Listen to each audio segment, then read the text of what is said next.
গৃহমন্ত্রীজি, ওনার সাথে আমি যখন বললাম তো ফার্স্ট টিম তো এসেছিলো এখানে, ইন্টার ডিপার্টমেন্টাল যে টিম এখানে 6 জনের এসেছিলো।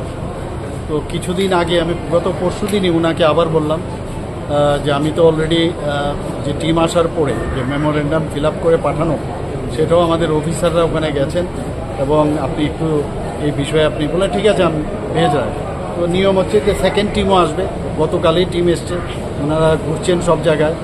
তো মোরাললেস দে আর অল স্যাটিসফাইড এবং আমি আশা করি যে ওনারা যখন ফিরে যাবেন, আর অলরেডি উনি আগে দিয়েছিল 40 করোড়, আমি আজকে আমি যা খবর পেলাম রাত্রে প্রায় 25 করোড়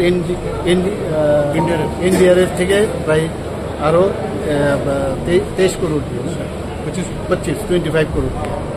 তো আমি মাননীয় যশস্বী গৃহমন্ত্রীজিকে আমি ধন্যবাদ দেব এবং মাননীয় প্রধানমন্ত্রীজিকে ধন্যবাদ দেব যে যেভাবে উনি সাহায্য করছেন এবং আমাদের যে ক্ষতি হয়েছে সেটা তো মারাত্মক, আপনারা সবাই জানেন।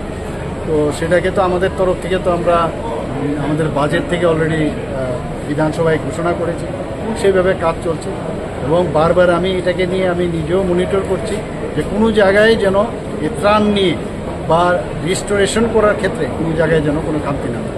Sir, yesterday flood only, I think they I had told you now already 25 crore already given.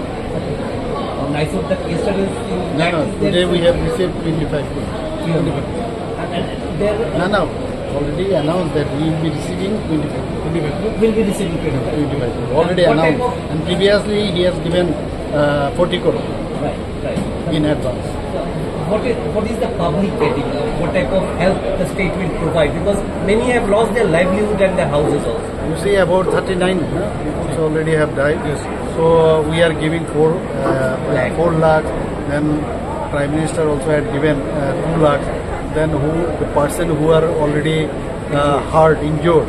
So we are giving 2.5 lakh. Then Prime Minister Saab has given for them 50,000. So in that way we are helping them.